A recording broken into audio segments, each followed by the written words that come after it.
Bonjour à tous, je m'appelle Javier Mendoza. Je viens de San Felipe, une ville de l'état de Guanajuato. J'ai travaillé dur dans un grand atelier mécanique de León pendant des années. Je m'y sentais en sécurité, mais du jour au lendemain, le propriétaire a annoncé la fermeture. Nous nous sommes tous retrouvés à la rue, sans explication, sans indemnité de licenciement équitable. J'ai passé les 2 premiers mois de chômage à chercher du travail partout. J'ai dépensé presque toutes mes économies. Au 3e mois, je commençais à manquer d'argent pour payer le loyer.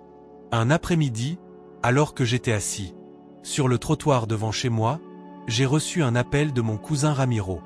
Il habitait à Celaya et était toujours comme un grand frère pour moi. Il m'a demandé comment j'allais et je n'ai pas pu cacher le désespoir dans ma voix. Ramiro m'a dit de ne plus m'inquiéter, qu'il irait travailler avec lui.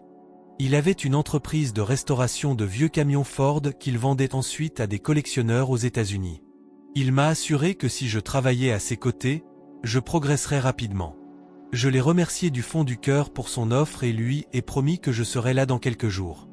J'ai vendu presque tout ce que j'avais et je suis parti à Celaya dans un vieux camion. Comme ça marchait à peine, j'ai loué une petite pièce près de l'atelier de Ramiro. Un endroit bruyant, rempli d'outils, de vieux métaux, de ferraille et de moteurs démontés. L'atmosphère était lourde d'huile, de poussière et d'une odeur d'essence brûlée. Dès le premier jour, Ramiro m'a montré tout le processus.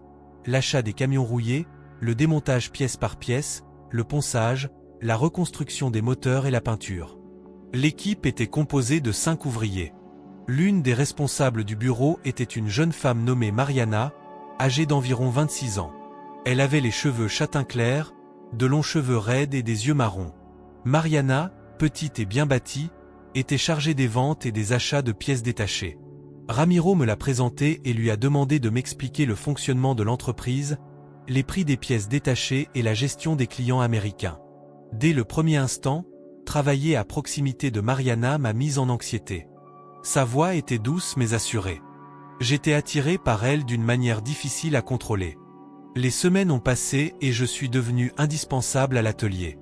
J'ai rapidement appris à effectuer les gros travaux et elle a également apporté les envois au service de colis. Mariana et moi avons commencé à passer de plus en plus de temps ensemble.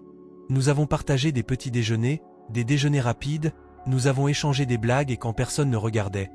Nous nous touchions intentionnellement les mains ou nous nous lancions des regards qui duraient plus longtemps que prévu, même si j'essayais de le cacher.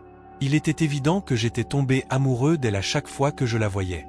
Sourire ou marcher avec sa jupe serrée entre les vieux camions. J'avais l'impression d'être essoufflé jusqu'au jour où, alors que nous examinions les factures dans son bureau, Mariana m'a confronté sans détour, elle m'a demandé si elle me plaisait. Je me suis figé, j'ai avoué que oui, depuis que je l'avais rencontrée, je ne pouvais m'empêcher de penser à elle.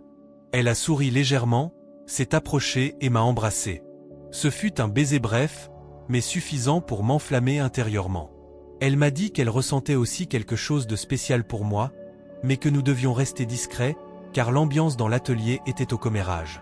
Après ce jour-là, nous avons profité de chaque occasion d'être ensemble. Nous nous voyions en cachette, nous échangions des baisers rapides et des caresses interdites derrière des camions abandonnés. Mariana est devenue mon obsession. Un vendredi après-midi, Mariana m'a proposé d'aller dîner dans un petit restaurant à la sortie du Paseo. J'ai immédiatement accepté. Cette soirée a été magique. Nous avons mangé des tacos à la bavette, bu des bières fraîches, et dans un coin sombre, entre rires et regards complices, nous avons fini par nous embrasser désespérément. Après quelques verres, elle m'a invité chez elle. Elle vivait seule dans un petit appartement au-dessus d'une épicerie. Nous sommes montés en riant comme des adolescentes. Dès qu'elle a fermé la porte, Mariana s'est jetée sur moi. Nous nous sommes déshabillés maladroitement, affamés depuis des mois. Réprimer son corps était chaud parfait sous la faible lumière jaune du projecteur. Nous avons fait l'amour à la hâte sur le canapé, puis dans son lit sans me fatiguer. À l'aube, je me suis réveillé en la serrant dans mes bras avec le sentiment d'avoir trouvé la femme de ma vie. Au cours des semaines suivantes, notre relation est devenue plus intense. Nous avons travaillé ensemble toute la journée et avons passé la nuit chez elle. Nous ne pouvions pas cacher notre bonheur bien que nous ayons essayé de le dissimuler devant les autres, mais le bonheur ne durerait pas longtemps. Un mois plus tard, Ramiro m'a demandé de le rencontrer dans un bar. traditionnel dans le centre de Soleya voulait me parler de quelque chose d'important. Je suis arrivé alors je me suis assis à la table où il m'attendait déjà avec quelques bières servies après avoir parlé de l'entreprise et de mes réalisations. Ramiro m'a avoué qu'il avait une amante dans l'atelier, il m'a dit que Mariana était à lui depuis longtemps, que c'était une relation sans engagement, seulement des rencontres sporadiques. Il m'a demandé d'être prudent, de ne pas faire l'erreur de m'attacher à elle. J'ai senti un poignard me transpercer la poitrine, je ne pouvais pas y croire, tout ce que j'avais vécu avec Mariana était un. J'ai menti, j'ai promis à Ramiro qu'il n'y aurait pas de problème, que je respecterais sa confiance. Cette nuit-là, je n'ai pas pu dormir. J'ai suivi Ramiro discrètement à sa sortie du bar. Je l'ai vu arriver à l'appartement de Mariana. Il s'est garé, a frappé à la porte et elle est sortie pour l'accueillir. La scène m'a anéanti. Je n'avais pas besoin d'en voir plus. J'ai essayé de l'appeler toute la nuit, mais elle n'a pas répondu. Le lendemain matin, je l'ai confrontée à l'atelier, sans pouvoir le nier. Mariana a tout avoué. Elle m'a dit que sa relation avec Ramiro n'était que physique, que c'était moi qu'elle aimait. Elle m'a supplié de lui laisser du temps pour rompre avec Ramiro. Elle m'a juré que dans 2 jours, des semaines seraient libres pour que nous puissions nous échapper ensemble dans un autre état. Malgré tout, je la croyais. Je lui ai demandé de rester loin de Ramiro pendant ces jours. J'ai suggéré que nous mettions notre argent en commun et ouvrions un petit atelier à Querétaro ou à Aguascalientes. Elle a accepté en larmes. Une semaine plus tard, Ramiro est soudainement tombé malade. Il a commencé à avoir de fortes douleurs à l'estomac, une forte fièvre et des vomissements constants. Son visage a perdu sa couleur, ses mains tremblaient et il pouvait à peine se tenir debout. Sa femme l'a emmené aux urgences. Hôpital général, les médecins ne savaient pas ce qu'il avait, ils ont dit que son corps s'effondrait sans raison apparente. J'ai dû reprendre l'atelier un jour alors que je révisais des papiers dans son bureau à la recherche de contrats clients. J'ai remarqué qu'un des tiroirs était coincé. Quand je l'ai forcé, j'ai trouvé quelque chose de caché, un sac en tissu noir fermé par des rubans rouges. Je l'ai sorti avec précaution, je l'ai ouvert et à l'intérieur j'ai trouvé une photo de Ramiro marquée de croix noire, une mèche de cheveux emmêlée de rubans et d'anciens symboles dessinés avec de la terre rouge. Il était évident que c'était un travail de sorcellerie. Quand j'ai trouvé ce paquet caché dans le bureau de Ramiro, j'ai su immédiatement que quelque chose de très grave se passait. Ce n'était pas un simple objet oublié. La photographie, les cheveux, les symboles de terre rouge formaient un ensemble qui dégageait une odeur étrange comme l'humidité rance et le métal rouillé. J'ai senti un frisson me parcourir le dos. J'ai tout mis dans un sac en plastique et je l'ai caché dans le compartiment de mon camion. Je ne savais pas exactement quoi faire, mais j'ai compris que je ne pouvais pas le laisser là. Je me suis souvenu que dans ma jeunesse, un ami, une femme nommée Teresa, était très impliquée dans la sorcellerie et la santeria. Je l'ai contactée immédiatement après lui avoir raconté ma découverte et expliqué comment Ramiro était tombé malade si rapidement. Elle m'a confirmé qu'il s'agissait d'un acte de magie noire très dangereux. Elle m'a conseillé de consulter d'urgence avant qu'il ne soit trop tard. Elle m'a donné les coordonnées d'un homme nommé Don Ezequiel, guérisseur et sorcier reconnu dans les zones rurales de Guanajuato. D'après Teresa, Don Ezequiel était aveugle depuis son enfance, mais avait développé le don de voir au-delà du monde physique. Ce n'était ni bon marché ni facile à trouver, mais si quelqu'un pouvait m'aider, c'était bien lui. L'après-midi même, sans trop réfléchir, j'ai pris le camion et me suis dirigé vers une petite ville appelée Comonfort, où Don Ezequiel vivait en périphérie, dans une maison en adobe au toit de tôle. Le trajet fut long et poussiéreux. Les rues de la ville étaient étroites et accidentées, et des chiens errants erraient partout. À mon arrivée, j'ai vu un vieil homme assis sous un mesquite, un vieux chapeau sur le visage, sans lever la tête. Il m'a parlé d'une voix. Il ronfle, disant qu'il m'attendait, que j'apportais avec moi un mal immense. J'ai frissonné en entendant cela. Il m'a aidé à entrer dans sa maison, un endroit sombre rempli d'images de saints, de bougies, d'herbes suspendues au plafond et d'étranges amulettes. Je lui ai donné le sac. Don Ezequiel l'a touché de ses mains tremblantes, puis a profondément respiré son odeur. Il m'a dit que le travail avait été fait avec de la terre de cimetière et du sang animal, ce qui accélérait la destruction du corps de la victime. Il m'a expliqué que le cœur spirituel de Ramiro était dévoré petit à petit. Peu que je ne résisterais pas beaucoup plus longtemps si nous n'agissions pas immédiatement. Il m'a assuré que le travail avait été fait par une femme poussée par la jalousie et le désir. Il m'a demandé si la personne qui était en train de mourir était quelqu'un de très proche de moi. Je lui ai dit que c'était mon cousin, presque comme un frère. Don Ezequiel est resté silencieux un moment, puis il a affirmé qu'il connaissait bien ce type de travail. Il a dit qu'il avait détecté que l'intention derrière le sort n'était pas de tuer par vengeance mais d'éliminer un obstacle sur le chemin d'un nouvel amour. Il m'a averti que la femme Le responsable m'a également souhaité que tout soit prévu pour rester avec moi et me débarrasser de Ramiro. Je ne voulais pas l'accepter immédiatement, mais au fond de moi, je savais que tout pointait vers Mariana. Don Ézéchiel m'a expliqué qu'il pouvait rompre le sort, mais que le mal était déjà en partie fait. Pour sauver Ramiro, je devais détruire complètement l'objet de sorcellerie à l'endroit même où il avait été trouvé, selon un rituel spécifique. Il m'a également averti que rompre la magie aurait un prix, le malheur s'abattrait sur celui qui le ferait. Il lança le sort. J'acceptai sans hésiter. Je lui demandai de m'aider à sauver mon cousin. Il me tendit le paquet déjà préparé, emballé avec de nouvelles herbes et des amulettes protectrices. Il me dit que je devais retourner à l'atelier le soir même, entrer seul dans le bureau de Ramiro, brûler tout le contenu du sac jusqu'à ce qu'il soit réduit en cendres, disperser le tout en cercle et laisser le tout fermé pendant 3 jours. Je ne devais laisser entrer personne. Il me donna également une petite amulette d'obsidienne que je devais porter autour du cou pendant toute la durée du processus pour me protéger d'éventuelles représailles. Je suis rentré à l'atelier tard dans la nuit. L'endroit était désert, éclairé seulement par quelques vieilles lampes. J'ai pris la clé du bureau de Ramiro, j'ai bien fermé portes et fenêtres et je me suis préparé à suivre les instructions. J'ai déposé le paquet au centre de la pièce, je l'ai aspergé du liquide que Don Ézéchiel m'avait donné, qui sentait fort l'alcool et les herbes pourries. J'y ai mis le feu.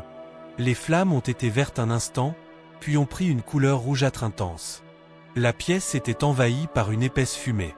Lourd, j'ai attendu que tout brûle complètement puis, à l'aide d'un vieux balai que j'ai trouvé dans le débarras, j'ai dispersé les cendres en cercle comme on me l'avait demandé. J'ai fermé le bureau à clé et je suis rentré chez moi avec la tête qui tournait.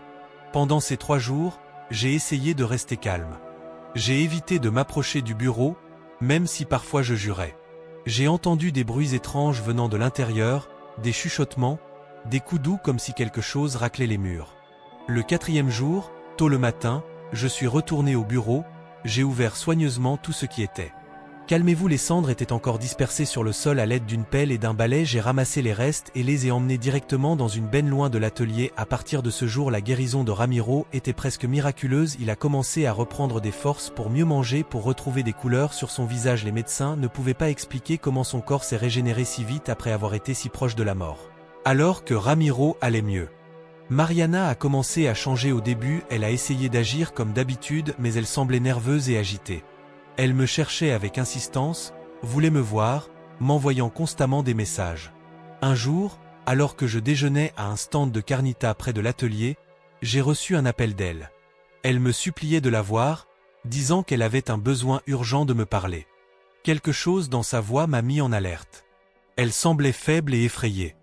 J'ai accepté de la recevoir dans le bureau où nous vérifions habituellement les comptes. À son arrivée, j'ai été surpris par son apparence. Mariana était pâle, avec des cernes sous les yeux, elle semblait avoir perdu plusieurs kilos en quelques jours. Elle se déplaçait avec difficulté et sa respiration était laborieuse. Elle m'a avoué en larmes que depuis des jours elle se sentait malade, sans énergie, avec des cauchemars constants où des ombres l'entraînaient dans des lieux sombres. Elle disait sentir une présence pesante la suivre en permanence. Elle m'a supplié de lui dire si je savais quelque chose sur la sorcellerie, si je lui avais fait du mal. Je n'ai pas pu cacher mon dégoût. J'ai répondu que je savais tout, que j'avais trouvé son ouvrage de magie noire caché dans le bureau de Ramiro et qu'elle l'avait déjà détruit. Mariana a fondu en larmes, disant qu'elle avait tout fait par amour, que son intention n'était pas de tuer qui que ce soit, mais de lui enlever là. Obstacle, elle m'a supplié de l'aider à ne pas la laisser mourir. Je l'ai regardée en silence en me souvenant des paroles de Don Ézéchiel. Je savais que toute intervention pouvait inverser le processus, mais j'ai aussi compris qu'elle devait payer le prix de ce qu'elle avait fait. Je lui ai dit froidement que je ne pouvais pas l'aider, que chacun faisait face aux conséquences de ses actes. Mariana est sortie du bureau en titubant avec un visage désemparé. À partir de ce jour, sa santé s'est détériorée. Encore plus vite, des rumeurs ont commencé à se répandre dans l'atelier. Certains disaient que Mariana Elle a été victime d'un mauvais œil. D'autres ont prétendu qu'elle avait été ensorcelée pour s'être impliquée avec des hommes engagés. Je n'ai rien dit. Je l'ai juste regardé en silence dépérir de jour en jour. Une semaine plus tard, ils ont arrêté de la voir à l'atelier. La nouvelle suivante que j'ai entendue à son sujet était par un appel anonyme. Mariana avait été admise dans un hôpital psychiatrique, complètement folle, délirante, disant qu'elle avait vu des démons l'entraîner vers un trou noir. Après avoir découvert que Mariana avait été admise, je me suis concentré. Complètement dans l'atelier, Ramiro était presque complètement rétabli, il marchait mieux, il avait pris du poids et son apparence était très différente d'il y a quelques semaines. Chaque jour je remerciais la vie pour son amélioration, même si au fond je savais que nous avions atteint la force et qu'il valait mieux ne plus chercher Ramiro. Il n'a jamais su exactement ce qui s'était passé, je lui ai seulement dit que j'avais trouvé quelque chose d'étrange dans son bureau et que j'avais fait en sorte d'éliminer toute énergie négative qui pourrait l'affecter. Il m'a remercié du fond du cœur et m'a promis qu'il le ferait toujours. J'aurai une place à ses côtés dans l'entreprise. Pendant ces jours-là, j'ai remarqué que l'atmosphère de l'atelier avait changé, elle semblait plus légère. Les ouvriers ont également commenté que l'environnement n'était plus aussi lourd qu'avant, qu'il semblait différent, plus calme. Certains ont même dit qu'avant ils voyaient des ombres ou entendaient des voix, mais maintenant tout cela avait disparu. Un matin, alors qu'en rangeant des papiers au bureau, j'ai reçu une lettre anonyme qui m'a laissé de marbre. Quand je l'ai ouverte, j'ai immédiatement reconnu l'écriture tremblante de Mariana dans la lettre. Elle m'a dit que depuis son emprisonnement, elle souffrait d'horribles visions, qu'elle voyait des créatures difformes errer autour de son lit, qu'elle entendait des voix l'accusant de trahison et qu'elle sentait que son âme lui était arrachée peu à peu. Elle m'a supplié de lui pardonner et de prier pour son âme, car elle sentait la mort imminente. J'ai gardé la lettre dans un tiroir sans y répondre. Je ne savais pas quoi dire. Au fond de moi, une part de moi ressentait de la compassion, mais une autre savait que son destin était la conséquence de ses propres décisions, que ce n'était pas ma responsabilité. Sauve-le. Quelques semaines passèrent, l'atelier grandit, plus de commandes de camions restaurés arrivèrent et les clients des États-Unis firent de bonnes affaires avec nous. Ramiro, voyant le succès, décida d'ouvrir un deuxième emplacement à Salamanque et me proposa de le gérer. J'acceptai sans réfléchir, c'était l'occasion de recommencer, loin des souvenirs de tout ce qui s'était passé pendant que nous organisions le déménagement vers le nouvel emplacement. Un ami de confiance nommé Joël m'a dit quelque chose qui m'a mis mal à l'aise. Il lui dit qu'il avait entendu parler d'eux. Une infirmière de l'hôpital psychiatrique où Mariana était hospitalisée a annoncé sa mort inexplicable. Selon elle, une nuit, Mariana s'est mise à hurler de désespoir, affirmant que des ombres l'avaient atteinte. Quelques heures plus tard, on l'a retrouvée sans vie dans son lit, le visage affolé. Cette nouvelle m'a bouleversé. Même si je savais que c'était le résultat de sa sorcellerie, je n'ai pas pu m'empêcher d'avoir l'estomac noué. J'ai décidé de ne rien dire à Ramiro. Cela ne valait pas la peine de remuer le passé. Je me suis concentré sur lui.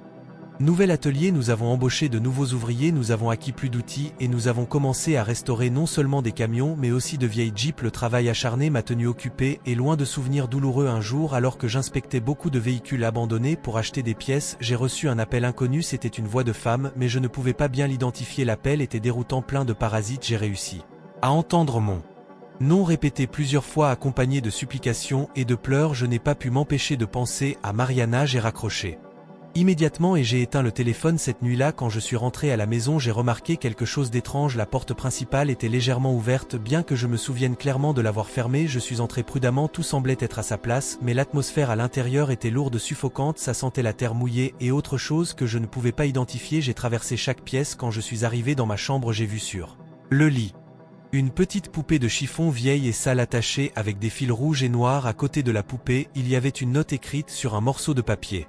Le mot déchiré disait que les liens de l'amour et de la mort ne sont jamais brisés, que l'âme de celui qui m'aimait me suivrait toujours. Un frisson si fort m'a parcouru que j'ai failli perdre l'équilibre. Je ne savais pas comment cette poupée était arrivée là. Je l'ai immédiatement retirée avec un chiffon pour ne pas la toucher directement. Je l'ai mise dans un sac plastique et je l'ai jetée dans une décharge à plusieurs kilomètres. Cette nuit-là, je n'ai pas pu dormir. Chaque fois que je fermais les yeux, je sentais une présence dans la pièce. J'entendais des pas légers autour de moi.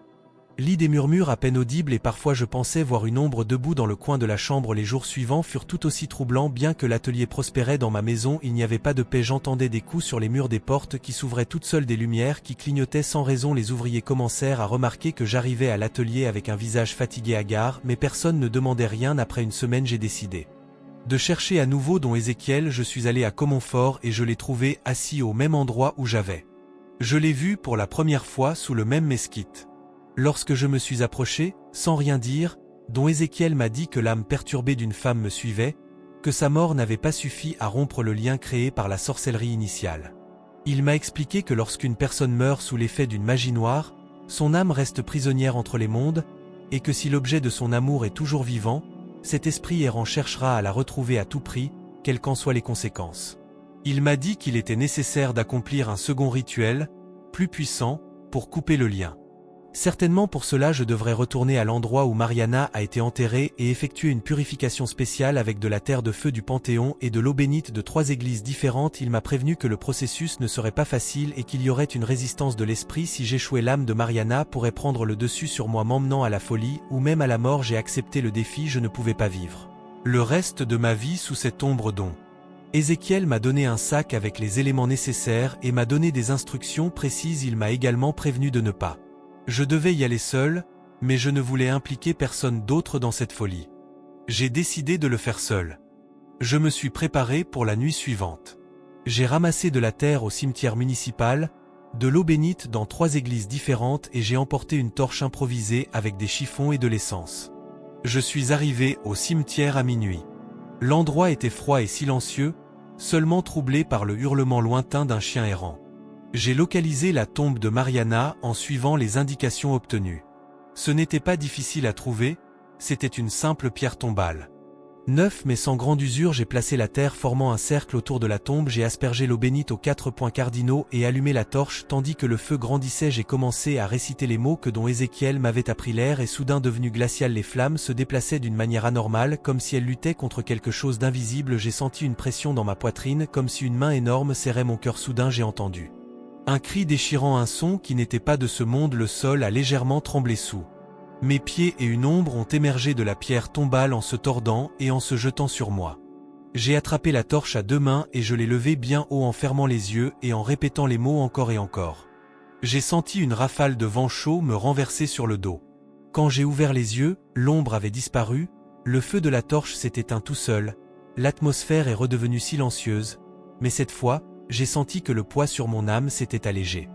J'ai quitté le cimetière en tout hâte sans me retourner. De retour chez moi après le rituel au cimetière, je me sentais complètement épuisé. Tous mes muscles me faisaient mal et j'avais du mal à me concentrer. Cependant, quelque chose avait changé en moi. L'air était plus léger. L'oppression que je portais depuis des jours avait disparu. Dès l'aube, j'ai décidé de faire le ménage dans toute ma maison. J'ai ouvert portes et fenêtres pour laisser entrer l'air frais. J'ai allumé de l'encens au copal et aspergé d'eau bénite chaque recoin, comme dont Ézéchiel me l'avait recommandé.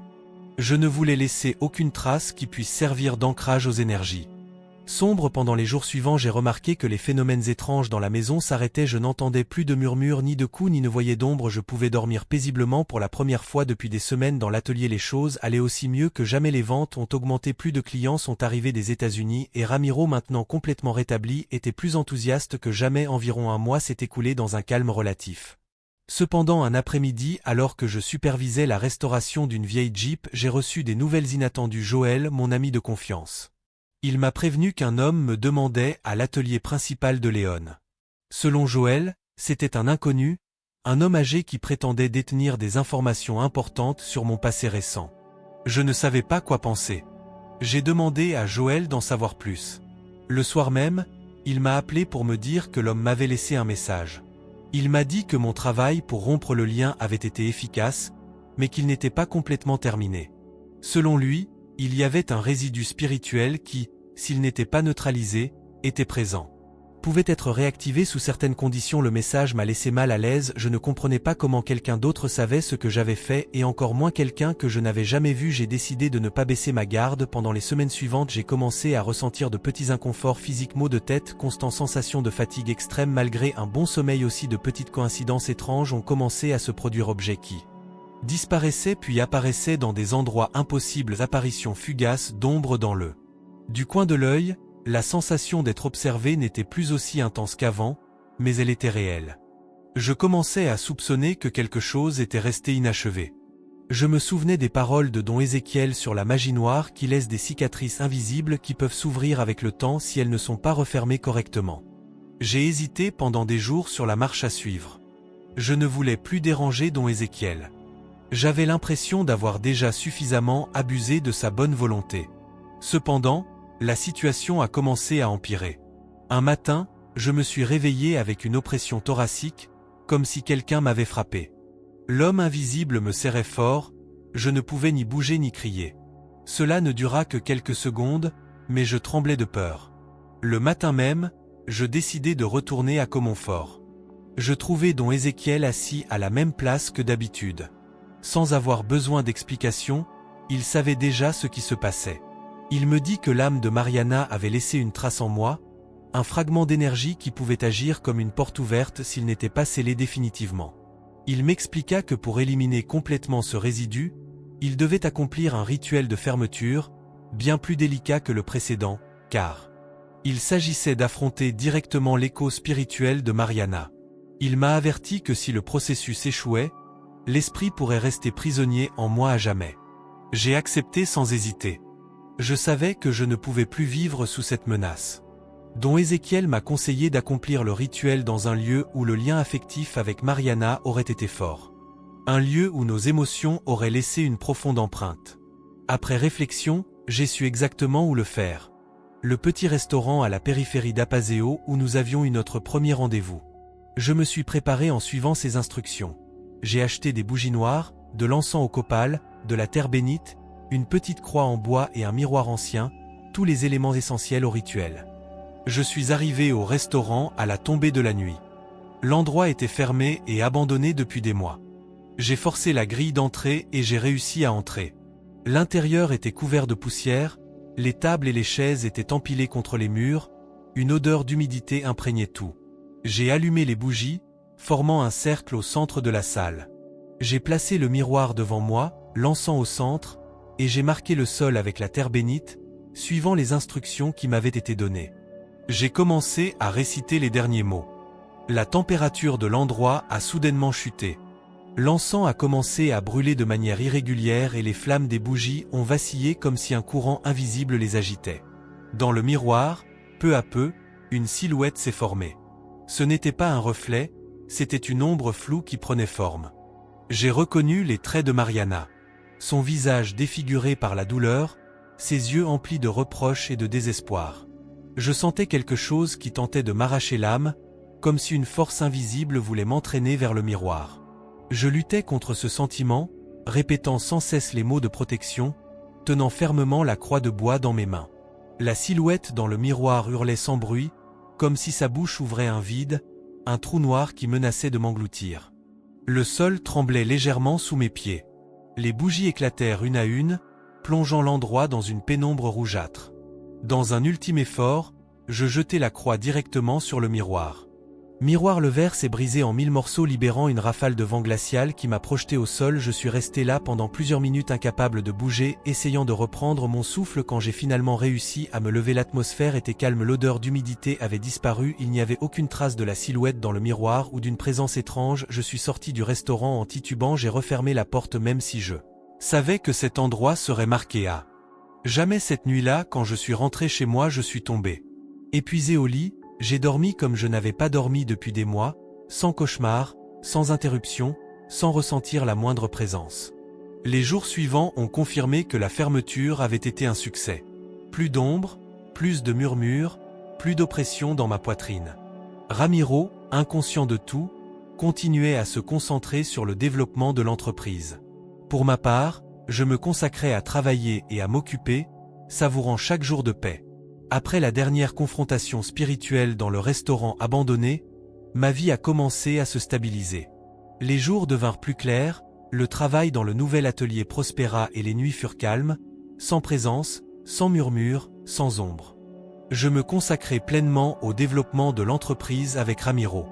Nous embauchâmes du personnel, améliorâmes les installations, et en moins d'un an, nous avions des clients dans plusieurs États de la République et des contrats plus formels avec des acheteurs du Texas et de Californie. Malgré toute la stabilité retrouvée, je ne pouvais m'empêcher de me remémorer de temps en temps tout ce qui s'était passé. Le souvenir de Mariana persistait. Cette peur était présente dans mon esprit, non plus comme une menace, mais comme un avertissement silencieux sur les limites de l'obsession humaine et le danger de jouer avec des forces incomprises. Petit à petit, je me suis aussi autorisé à ouvrir à nouveau mon cœur. J'ai commencé à fréquenter une jeune femme de Salamanque, Andrea, une femme simple et gentille, complètement étrangère au monde de l'atelier et à tout ce que j'avais vécu avec elle. J'ai appris que l'amour peut se construire dans la tranquillité et le respect, sans drame ni obsession malsaine. Cependant, la vie ne voulait pas me le faire oublier complètement. Un dimanche, alors qu'Andrea et moi nous promenions dans le centre de Guanajuato, nous sommes tombés sur un marché artisanal. Parmi les étals, l'un d'eux vendait des objets anciens, des photographies, des reliques religieuses et des amulettes en tout genre. J'ai été attiré par cet endroit sans raison apparente. En observant les objets, j'ai remarqué quelque chose qui m'a glacé le sang. Un petit médaillon ancien en argent orné d'un cœur transpercé d'épines. J'ai immédiatement reconnu le motif, il était presque identique à celui que j'avais vu. À l'intérieur du premier paquet de sorcellerie que j'ai trouvé dans le bureau de Ramiro, j'ai senti un frisson me parcourir l'échine. Le vendeur, un homme d'un certain âge au visage buriné, a remarqué ma réaction et m'a dit que le médaillon faisait partie d'une collection provenant d'un lot d'objets récupérés dans des maisons abandonnées de Soleil. Sans un mot, j'ai quitté le stand et suis reparti avec Andrea. Cette nuit-là, j'ai eu du mal à dormir. Ce n'était pas la peur, mais le sentiment que certaines cicatrices, bien qu'invisibles, ne guérissent jamais complètement. Je savais que j'avais coupé le lien spirituel, je savais que j'avais scellé les portes ouvertes, mais je comprenais aussi que des traces du passé subsistaient dans les recoins les plus sombres du monde, attendant l'occasion de refaire surface. Au cours des semaines suivantes, j'ai décidé de prendre des précautions supplémentaires. J'ai visité 3 églises dans différentes municipalités et demandé des bénédictions pour ma maison, mon atelier et ma famille. J'ai accroché de discrètes amulettes protectrices à des endroits stratégiques, non par peur, mais par respect pour tout ce qui avait été. J'ai appris que la vie suivait son cours. Andrea et moi nous sommes officiellement fiancés et avons commencé à planifier notre mariage pour l'année suivante. Ramiro, satisfait de ma croissance, m'a proposé un partenariat complet dans les affaires et ensemble, nous avons ouvert un 3e atelier à Irapuato. Bien qu'extérieurement tout semblait normal, je n'ai jamais complètement baissé ma garde. Je savais qu'une fois que l'on entre en contact avec l'occulte, sa marque reste comme un tatouage invisible sur l'âme. Parfois, en travaillant seul dans l'atelier pendant les longues nuits de restauration, j'avais l'impression d'entendre de petits murmures comme des échos lointains. Emportés par le vent, il n'y avait ni menace ni présence active, mais des souvenirs, les vestiges d'une histoire qui avait marqué ma vie à jamais. Je n'ai plus jamais entendu parler de la famille de Mariana. Sa tombe, d'après ce qu'on m'a dit, avait été abandonnée par ses proches. Au fil du temps, elle a été recouverte de mauvaises herbes et oubliée, comme s'il voulait effacer toute trace de son existence. Ce que je savais, par de vagues rumeurs, c'est que plusieurs personnes à l'hôpital où elle est décédée ont rapporté d'étranges visions. Des semaines après sa mort, certains patients ont affirmé avoir eu une jeune femme aux cheveux longs errait dans les couloirs au petit matin, à la recherche de quelque chose ou de quelqu'un qu'elle n'avait jamais trouvé. Je n'ai pas voulu approfondir. J'ai appris qu'il y a des curiosités qu'il vaut mieux laisser insatisfaites. Aujourd'hui, des années plus tard, alors que j'écris tout cela pour me libérer des derniers fardeaux de cette époque, je comprends que j'ai survécu non seulement grâce à l'aide de Don Ézéchiel ou aux rituels pratiqués. J'ai survécu parce qu'au fond de moi, je n'ai jamais laissé le désespoir ou le désir obscurcir mon jugement. J'ai complètement laissé l'obsession derrière moi. J'ai fait face à mes erreurs et choisi la vie. La vie m'est toujours dans les nuits les plus calmes, dans les moments où l'âme se retrouve seule avec elle-même. Je peux sentir au plus profond de mon être qu'il y a des blessures invisibles que seuls ceux qui ont parcouru les chemins des ténèbres peuvent reconnaître, et je sais que même si j'ai gagné cette bataille, l'écho de tout ce que j'ai vécu continue et continuera de m'accompagner dans chaque recoin du chemin qu'il me reste encore à parcourir.